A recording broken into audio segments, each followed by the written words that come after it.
Hello बच्चों, I am पुलकिश physics painter. आज हम इलेक्ट्रोस्टैटिक पोटेंशियल का पार्ट 12 और उसमें क्या पढ़ने वाले हैं, प्रीवियस ईयर प्रश्न के बारे में चर्चा करने वाले हैं। अगर लास्ट 11 वीडियो नहीं देखी तो जाकर ज़रूर देखें, उसके बिना फील नहीं आएगा। साथ ही साथ ऐप को डाउनलोड कीजिए। चलिए शुरू करते हैं, इसको करते हैं नीचे, इसको करते हैं कहाँ, यहीं पर। चलो ठीक बात है। पहला क्वेश्चन है, हो सके तो जितना भी आपके फार्मूला है, मैं हर वीडियो लेक्चर में बोलता हूँ प्रीवियस ईयर में, उसकी शीट बनाएं ताकि काम बनना प्रारंभ हो, नहीं तो दिक्कत आएगी और तो कुछ भी नहीं है। सर्टेन रीजन की स्पेस विद वॉल्यूम कितना है, 0.2 मीटर क्यूब की बात कर रहा है। The electric potential is found to be 5 volt throughout. ठीक है, मतलब जो इसका पोटेंशियल है वो कांस्टेंट की बात करना चाह रहा है, जो फिक्स वैल्यू दे दी। The magnitude of electric field in this region. वैसे तो क्वेश्चन देखा जाए तो बिल्कुल सिंपल सा है, बीच में आया हुआ है। E इक्वल्स टू क्या है, -dV/dr। ये होता है फॉर्म, सही चर्चा है। आपको पता है the electric potential is constant, तो मैग्नीट्यूड ऑफ इलेक्ट्रिक फील्ड क्या आएगी, 0। कहानी खत्म, खेल खत्म। ऑप्शन नंबर ए 2020 में पूछा गया लल्लू सा प्रश्न। बहुत ही सिंपल सी चीज़ है। जहां हम किसकी बात करते हैं, पोटेंशियल की बात कर रहे हैं, वो हमने क्या कर दिया, कांस्टेंट कर दिया। हमने नहीं क्वेश्चन में बना के बोला गया है, वहां इलेक्ट्रिक फील्ड की वैल्यू क्या होगी, 0 होगी। ठीक है,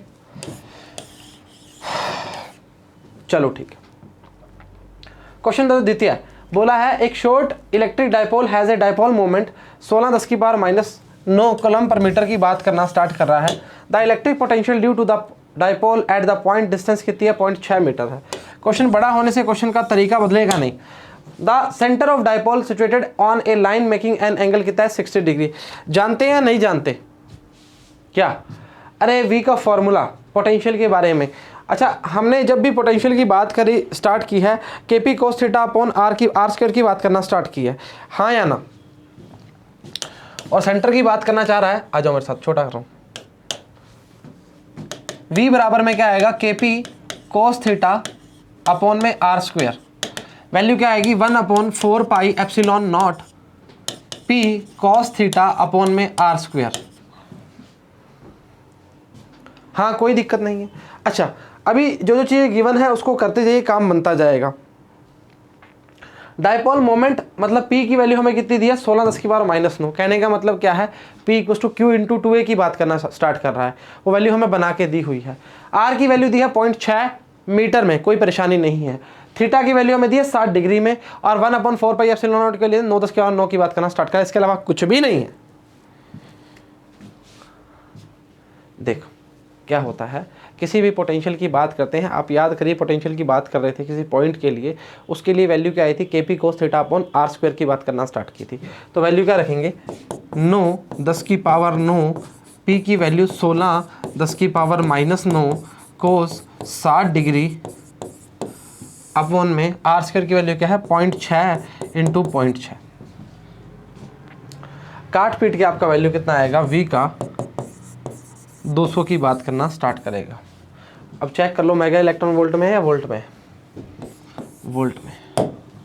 2020 में पूछा गया प्रश्न है। पोटेंशियल ड्यू टू डाइपोल की बात करना स्टार्ट करेगा। काट पीट करने के बावजूद हमारा जो वैल्यू आएगा 200 वोल्ट की बात करना स्टार्ट करेगा। इसके अलावा कुछ भी नहीं है। अरे बहुत सिंपल प्रश्न आते हैं नीट के अंदर, समझिए इस चीज़ को। जितनी जल्दी आप फॉर्मूलों को रट लेंगे, आपका काम बनना प्रारंभ हो जाएगा, नहीं तो परेशानी तो आ ही रही है। हाँ, कभी मैसेज से आ जाती है, कभी नोटिफिकेशन से आ जाती है, क्या है दिक्कत का। चलो ठीक बात है। एग्जाम्पल 3 क्या बोल रहा है, 27 ड्रॉप्स हैं, सेम साइज की है, और चार्ज कितना है, 220 वोल्ट ईच पर। They combine from a bigger drop, calculate करो potential of a bigger drop. अच्छा मेरी बात सुनो जी, जब जब ऐसे क्वेश्चन हमने वीडियो में करवाए हैं, आपको क्या बोला है, जितनी ड्रॉप्स टूटी हैं उसका और उसका वॉल्यूम बराबर कर दो। सर ये तो भूल गए हम। अरे भूल गए तो फिर तुम खाओ वो क्या, चमनप्राश। V कितना है, 220, N कितना है, 27। अरे 27 ड्रॉप्स बोला है ना राजा। पहले वाले के लिए पोटेंशियल की बात करना चाहेंगे तो क्या आएगा, KQ अपॉन में R। मान लिया R रेडियस की बात कर रहे हैं, डिस्टेंस के बारे में बोल दो, क्या दिक्कत है उससे। अच्छा, अभी हम क्या करेंगे, वॉल्यूम बराबर करेंगे 4/3 पाई आर क्यूब एन बराबर में 4/3 पाई आर डैश का क्यूब। यहाँ इस फॉर्म में ले लिए, कोई फर्क नहीं पड़ता। एन की वैल्यू कितनी है, 27 है।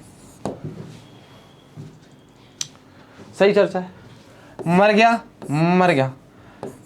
एन आर क्यूब बराबर में आएगा आर डैश का क्यूब, मतलब आर डैश का वैल्यू क्या आएगा, एन की 1/3 आर। हाँ या ना, रे भाई ये कर रहा है ऐसे, चलो ठीक है। पर हमें चाहिए पोटेंशियल, वो भी कौन से वाला, नए वाले का। अरे मतलब जो ड्रॉप की बात कर रहा है, बिगर वाले की, वी डैश की बात करेंगे 1/4 पाई epsilon not an Q upon में आर डैश।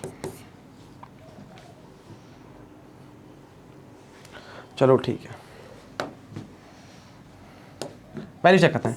वी डैश बराबर में आएगा बेटा N Q 4 pi epsilon nought, R dash की वैल्यू क्या है, एन की पावर 1/3 और आर। अच्छा, अगर इसको बोला जाए, अरे क्या कर रहा है इसे, ये वाला जो पार्ट है, ये पार्ट क्या बन गया, v बन गया। और v की वैल्यू कितनी है, 220 दी हुई है हमें। v डैश बराबर में v n की पावर 1/3 ऊपर आके क्या हो जाएगी, -1/3।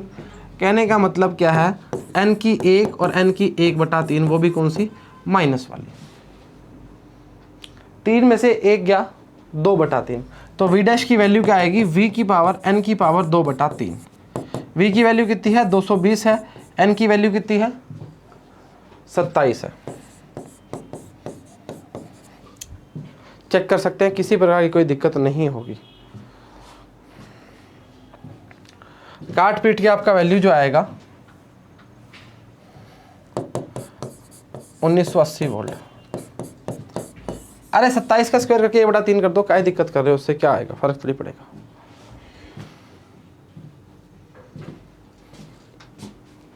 नौ आ जाएगा, 9 दूनी 18, 1 9 18 19, 27 × 27, 3 × 3 9, 220 1980 आंसर। वोल्ट लगा देना। आज वापस दिखाते हैं। 27 ड्रॉप्स हैं, सेम साइज की है, चार्ज 220 वोल्ट की बात करना चाह रहा है। पूछना चाह रहा है कि पोटेंशियल नए वाले का क्या होगा भाई। पुराने वाले का बोला KQ/R चलता है, मानते हैं, मानना पड़ेगा। अगले वाले का बोला V डैश बराबर में NQ/4 pi epsilon not R dash की बात करेंगे। हम जानते हैं कि जब भी किसी भी चीज़ को तोड़ते हैं, चाहे कितने भी हिस्सों में तोड़ो, और ऐसे क्वेश्चन बहुत करे हुए हैं, 27 हिस्सों में तोड़ दिया, 27 मतलब n की वैल्यू, उसका वॉल्यूम, और दूसरे वाले की बात करनी स्टार्ट कर दी। 4 बूंदे, 2 बूंदे, 1 बूंद, जितनी बूंद तोड़ना है तोड़ दो। हाँ, उससे भी रिश्ता तोड़ दो। आ जाओ 2021 की बात है। Option number A is correct. अरे सर उसने ही तोड़ दिया, ठीक है। अरे काय दिक्कत कर रहे हो, अरे जिंदगी है, चलता है, होता है। बिगर ड्रॉप की बात कर रहे हैं, ले भाई। अरे काय है, वैल्यू तो रखा है, काय दिक्कत कर रहे हो। चलें आगे। ओके, बोला है दो charge spherical conductor of radius R1 R2 की बात कर रहे हैं, connected by wire, then the ratio of surface charge density of sphere σ1 और σ2 की वैल्यू बताओ। थोड़ा बड़ा कर दें, इतना छोटा। 2021 में ये पूछा गया है, कैपेसिटेंस की फॉर्म में है, सॉरी सिग्मा की फॉर्म में है। अच्छा एक बात बताओ कि चार्ज कंडक्टर है, रेडियस R1 R2 है, कनेक्टेड है वायर की बात कर रहे हैं। दो स्पेयर ले लिए, हाँ स्पेरिकल कंडक्टर, दो स्पेयर या कंडक्टर ले लिए, उनको तूने एक तार से बांध दिया, क्या होगा सर? कॉमन पोटेंशियल की बात करो। अरे नहीं रे, हम ये बोलेंगे कि कुछ टाइम बाद दोनों का पोटेंशियल बराबर हो जाएगा। वाकिफ मानता है, मतलब ये बात बोल सकते हैं कि पहले वाले का और बाद वाले का पोटेंशियल बराबर है, मतलब KQ1/R1 KQ2/R2 ये बराबर हो जाएंगे। वाकिफ मानता है, मानना पड़ेगा जी, मर जाएगा तो Q1/Q2 जो आएगा वो आएगा R1/R2। मानते हो, मानते हो, मानना पड़ेगा। वापिस बोल रहा हूं, एक समझ इस चीज को कि मान ले दो स्पेरिकल कंडक्टर की बात कर रहा है, किसी भी कंडक्टर की बात कर रहा है, आफ्टर सम टाइम चार्ज बराबर होगा, पोटेंशियल बराबर होगा या नहीं होगा? भाई वायर लगाई हुई है बीच में, मतलब ऐसा नहीं हो तो फिर चार्ज फ्लो ही ना करे ना। हाई पोटेंशियल से लो पोटेंशियल की बात करते हैं, बिल्कुल करते हैं। कुछ समय बाद पोटेंशियल बराबर हो जाता है, बिल्कुल हो जाता है। यही बात किसमें होती है? टेम्परेचर के अंदर होती है। मान ही नहीं रहे मेरी बात। चाय रखो, रख दो एसी वाले रूम में जाके, थोड़े टाइम बाद क्या होगा? ठंडी हो गई, मम्मी गर्म करके ला के दो, फिर मम्मी क्या करती है? चप्पल लेके आती है, चाय नहीं लेके आती। करो, चलो ठीक है। अब रेशियो करो सरफेस चार्ज डेंसिटी के बारे में, सही चर्चा है। अब ये क्या आप एरिया की फॉर्म में कर सकते हो? कैसे? जैसे माना मैंने बोला सिग्मा 1 अपॉन सिग्मा 2, तो आएगा Q अपॉन A, किसका? पहले वाले का। इसका आएगा Q2 अपॉन A2। स्पेरिकल की बात कर रहा है तो क्या करेंगे? Q1 अपॉन में 4 पाई R1 स्क्वेयर, Q2 अपॉन में 4 पाई R2 का स्क्वेयर। कहने का मतलब क्या है? 4 पाई से 4 पाई मर जाएगा, Q1 अपॉन Q2 क्या आएगा? R2 अपॉन R1 का होल स्क्वेयर।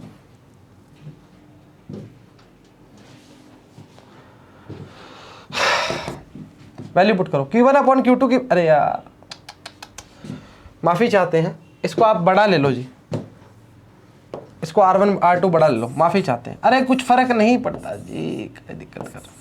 अरे वहाँ बड़ा ले लिया इसलिए बोल रहे हैं, और तो कुछ नहीं है। R1 R2 थोड़ा इसको साफ बनाओ यार, अजीब सा लग रहा है। माफ़ी चाहते हैं जी आपसे, बहुत बहुत क्षमा के प्रार्थी हैं, मेरी से का ही क्षमा के। R1 upon R2, Q1 upon Q2 की वैल्यू, अच्छा क्वेश्चन में, अच्छा R1 अपॉन R2 की फॉर्म में दिया। Q1 अपॉन Q2 क्या आएगा? R1 अपॉन R2, और यह आएगा R2 अपॉन R1 का स्क्वेयर। मर गया मर गया मर गया मर गया, तो वैल्यू क्या आएगा? R2 upon R1। वैल्यू में है क्या? अरे ऑप्शन नंबर सी करेक्ट है, चेक करो। अरे यार बड़ी दुविधा है यार, ले सही चर्चा है, option number C is correct. वापिस आ जा। स्फेरिकल कंडक्टर की बात की, रेडियस R1 और R2 की बात करना प्रारंभ की, सही चर्चा। अब देख मैंने क्या बोला था, जब भी कोई रेडियस की बात की जाए तो आप एरिया खोल देना, बोला था ना। और रेडियस अलग है तो एरिया खोलना पड़ेगा ना भाई, चलो ठीक बात है। अच्छा आप जानते हैं कि थोड़े टाइम बाद कंडक्टर जो है, सिचुएशन ये आ जाएगी उसके चार्ज की वैल्यू बराबर हो जाएगी पोटेंशियल की, सॉरी एक ही बात है चार्ज, तो मैंने दोनों को बराबर कर दिया। वैल्यू है Q1 upon Q2 R1 upon R2। अब चार्ज डेंसिटी की बात करते हैं, Q अपॉन A होता है, Q1 upon A1, Q2 upon A2, charge की बात कर रहे हैं। वैल्यू रखने के बावजूद हमारा वैल्यू है R2 upon R1, option number C correct है। अरे भाई क्या दिक्कत कर रहा है?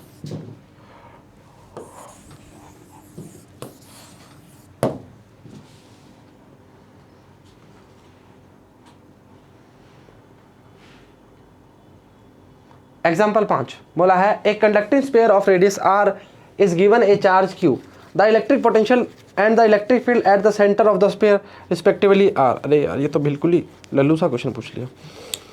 अगर मैं बोलूं किसी भी पोटेंशियल एट सेंटर की बात करना स्टार्ट करते हो तो क्या करते हो? जीरो करते हो सर, चलो ठीक है। पहला क्या पूछा? रुकिए जी, पहले the electric potential and the electric field at the centre. Electric field centre पे तो क्या होगी? जीरो होगी। पहला क्वेश्चन है इलेक्ट्रिक पोटेंशियल, सेकंड ऑप्शन जो जीरो आपका काम बन जाएगा। ऑप्शन नंबर नहीं भाई, ऑप्शन नंबर तो बी बनना चाहिए, पर आपका पहला क्वेश्चन क्या बन रहा है? जो सेंटर की बात कर रहा है पोटेंशियल की, वो क्या करेगा? 1 upon 4 pi epsilon nought potential at centre की बात करेंगे, वो आएगा 1 upon 4 pi epsilon nought R. But electric field की बात करेंगे सेंटर के लिए, वो क्या आएगी? जीरो आएगी। अरे भाई कंडक्टर के लिए हम क्या बोलते थे? सेंटर की बात के लिए जीरो बोलते थे, उसके आसपास की बात करते थे, मतलब आउटर सरफेस की बात करना स्टार्ट करते थे। ये सेंटर के लिए बोल सकते हो और पोटेंशियल और द स्फीयर के लिए बोल सकते हो, बोला था ना। बी ऑप्शन है ना भाई, आपने क्या सही लगा दिया? नहीं बी तो बोला था, अच्छा लगाया नहीं, सॉरी माफ़ी चाहते हैं। वापिस आओ, कंडक्टर की बात करी, सेंटर पे इलेक्ट्रिक फील्ड जीरो, उसके आसपास की बात कर रहे हैं, वहां पे पोटेंशियल की बात करते हैं हम। बताया हुआ ये तीनों बताया हुआ है, कंडक्टर नॉन कंडक्टर के लिए भाई, स्फेरिकल शेल के लिए पूरा बताया हुआ है, 14 में है वो क्वेश्चन। अच्छा अभी आंसर आएगा। छठा, the diagrams below show region of the equipotential, a positive charge is moved from A to B in each diagram. अरे भाई क्या होता है, जहां पर हर सरफेस पर पोटेंशियल की वैल्यू बराबर होती है। याद करो मैंने ऐसे सरफेस बनाई थी, हाँ सर अब थोड़ा थोड़ा याद आया। मैंने क्या बोला था कि यहां पर इसको जाने के लिए कोई काम की आवश्यकता नहीं पड़ेगी, मतलब सेम काम रहेगा, सेम वर्क डन, क्योंकि हर सरफेस के ऊपर पोटेंशियल की वैल्यू क्या है, बराबर है। इक्वी का मतलब बराबर, पोटेंशियल का मतलब पोटेंशियल। तो कहने का मतलब क्या है, सारी सरफेसेस जो हैं इक्वी पोटेंशियल सरफेसेस हैं। तो हम क्या बोलेंगे कि अगर आप नो वर्क डन बोलते हो या सेम वर्क डन बोलते हो तो चलेगा। ऑप्शन चेक करते हैं, in all the 4 cases work done in the same, बिल्कुल सही ऑप्शन है। पहले लगा देते हैं, उसका देख लेंगे आगे क्या है। Minimum work done is required to, मतलब ही नहीं है। मैक्सिमम नहीं मतलब है, maximum work done required to move नहीं, कोई मतलब ही नहीं है। मतलब हमने क्या बोला, हमारा पहला ही यही स्टेटमेंट था कि इक्विपोटेंशियल का मतलब क्या होता है कि आप हर सरफेस पे पोटेंशियल की वैल्यू को बराबर बता रहे हैं, तो आवश्यकता ही नहीं है ना भाई। हाँ बात तो सही बोली सर। अच्छा फॉर्मूला बनाया, चलो ठीक है। 4 cases potential difference A to B is same, in all 4 cases the work done is same. कहानी खत्म, खेल खत्म। एग्जाम्पल नंबर 7 बोला है, if potential in volts, okay, in region the express V X Y Z 6xy minus Y plus 2yz। अच्छा, electric field in n upon C 0.110, X Y Z 110 की बात करना स्टार्ट किया है। अब जिन बच्चों को ई की फॉर्म में आपको एक्स वाई और जेड की फॉर्म आती है तो काम बन जाएगा, नहीं तो परेशानी दुविधा रहेगी। अरे कुछ भी नहीं है जी, आपको एक्स वाई जेड की फॉर्म दी है, del X upon del T, del Y upon del T, del Z upon del T, X Y Z की वैल्यू पुट करनी है। अरे डेल्टा वी की बात कर रहे हैं भाई, पहले एक्स के साथ कर दे, फिर वाई के साथ कर दे, फिर जेड के साथ कर दे, काम बन जाएगा। चलो आ जाओ करवाते हैं फिर, नहीं तो तुम ऐसे कहोगे। ध्यान रखना जी एक बात, जब हमने ये काम किया था तो साइड में माइनस आया था, आपने जब ग्रेडियंट की बात करना स्टार्ट करी थी, आई जे के की फॉर्म रखना स्टार्ट की थी। चलो कोई बात नहीं, याद नहीं है तो वीडियो जाकर देखें। जे नहीं के, अरे भाई क्यों कर रहा है। वापिस बोलता हूं, पहले मैंने टी बोल दिया था क्या, माफी चाहते हैं अगर टी बोल दिया था तो। वापिस बोल रहे हैं, पोटेंशियल की बात कर रहा है इलेक्ट्रिक फील्ड के। वैसे तो आपको ध्यान होगा equal to minus DV upon D R की बात करके आ चुके हैं, और मैंने बोला था आर की वैल्यू के लिए एक्स वाई जेड पुट कर सकते हो। पुरानी बातें, हाँ पुरानी है पर करनी पड़ेंगी ना, तकलीफें आएंगी तभी तो काम बनेगा राजा। वी की वैल्यू रख, अरे एक्स की वैल्यू क्या आएगा, 6xy minus Y plus 2yz। अरे डिफ्रेंसिएशन आता है क्या, नहीं तो 11th पे जाओ। सर वो छोड़ आए हम गलियां, हैं सही बात है, आई है साथ जे है साथ में। अरे क्या कर रहा है, अभी रुक जाओ ना जी, वैल्यू तो रखने दो। लो करो, स्टार्ट हो जाओ। अरे पॉज करो वीडियो को, स्टार्ट करो काम। पहले एक्स के साथ वाई का 0 करो, वाई के साथ एक्स का जेड का 0 करो। अरे इसमें जेड की 0 होगा भाई, जेड के साथ एक्स वाई का 0 करो। चलो ठीक है, आ जाओ मैं कराता हूँ। माइनस यह आएगा 6y 0 आई कैप प्लस वाई का 6x माइनस 1 प्लस 2z। अरे भाई बड़ा आ गया है तो बहुत ही, कोई नहीं तो क्या फ़र्क पड़ता है। z का पहला 0 दूसरा 0 तीसरे का 0 नहीं आएगा, प्लस का 2y के कैप। कहानी खत्म, खेल खत्म नहीं हुई अभी। अभी आपको वैल्यू पुट करनी है 1 1 0।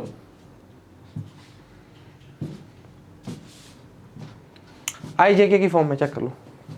x की वैल्यू क्या है 1 है, y की वैल्यू क्या है 1 है, z की वैल्यू क्या है x y z 0 नहीं 1 1 0 सॉरी 1, अरे ये 5 नहीं है, 1 और 0 माइनस कितना है y का वैल्यू 6i, x कितना है 1 है, 6 माइनस 1 प्लस 0 j 2 इंटू 1 के। अब कहानी खत्म हो सकती है। यार ये वैल्यू माइनस में आई है क्या सारी? हाँ बार पड़ा है ना। -6, अरे भाई 6i plus 5j plus 2k। कहानी खत्म, खेल खत्म। ऑप्शन मैच करता है ठीक है ना, तो गलत किया। 6i 5j 2k। Option number D is correct. Check कर लो भाई। अगर फॉर्मूला नहीं आता तो शीट बनाओ भाई।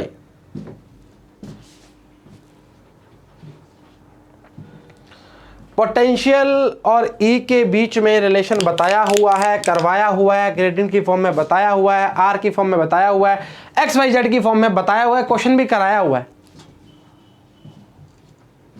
ये तीनों बताए हुए जी, इसके क्वेश्चन भी करे थे। एक कोई हमने पॉइंट ले लिया था, उस पर हमने एक्स वाई जेड के लिए वैल्यू निकाली थी, याद करो वो पुरानी बात। चलो ठीक है, हो गया। एक बार फिर बता देते हैं जो, अगर टी की फॉर्म में बोलते हैं तो माफी चाहते हैं। ई बराबर में minus D V upon D X I cap, D V upon D Y J cap, D V upon D Z K cap की बात करेगा। एक्स वाई जेड के डायरेक्शन के साथ उसके यूनिट वेक्टर की बात कर रहा है, आई जे के की बात कर रहा है, इससे अलावा कुछ भी नहीं है। वैल्यू रखने के बावजूद, अब डिफरेंशिएशन सिखाएगा तुम्हें, कैसी बात कर रहे हो। वैल्यू रखने के बावजूद यहाँ तक सवाल खत्म नहीं होता। उन्होंने बोला कि एक्स वाई जेड की वैल्यू है वो 1 1 0 है, और ऑप्शन नंबर डी आ गया जी। चलो ठीक बात है, आपके सामने। अरे ब्लर सा हो रहा है, कोई बात नहीं, क्या हो गया, करवा दिया ना हमने, जो भी है देख लेना। अरे भाई क्यों हो रहा है ऐसे। आखिरी बोला है, an electric dipole of dipole moment P is aligned parallel to the uniform electric field E. The energy required to 90 degree. अरे यार इसमें अड़ोगे क्या तुम। तो बराबर में PE cos θ2 minus cos θ1, U बराबर में minus PE cos θ2 minus cos θ1।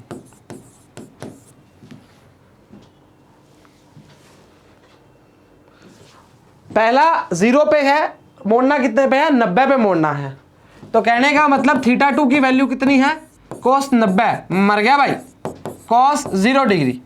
अच्छा माइनस माइनस हो जाएगा प्लस 10। ऑप्शन आएगा बी, आंसर आएगा बी। लगाओ 4 नंबर पाओ और जो खाना है खाओ। चलो ठीक है, हो गया। हाँ सही बात है। देख अब एक चीज़ बता, ऐसा कौन सा क्वेश्चन है जो जिसमें तू तेरे को लगा कि हाँ भाई दिक्कत आ रही है? नहीं है ना, समझ इस चीज़ को। चलो ठीक है, हो गए सारे क्वेश्चन। इसको बड़ा कर दूँ।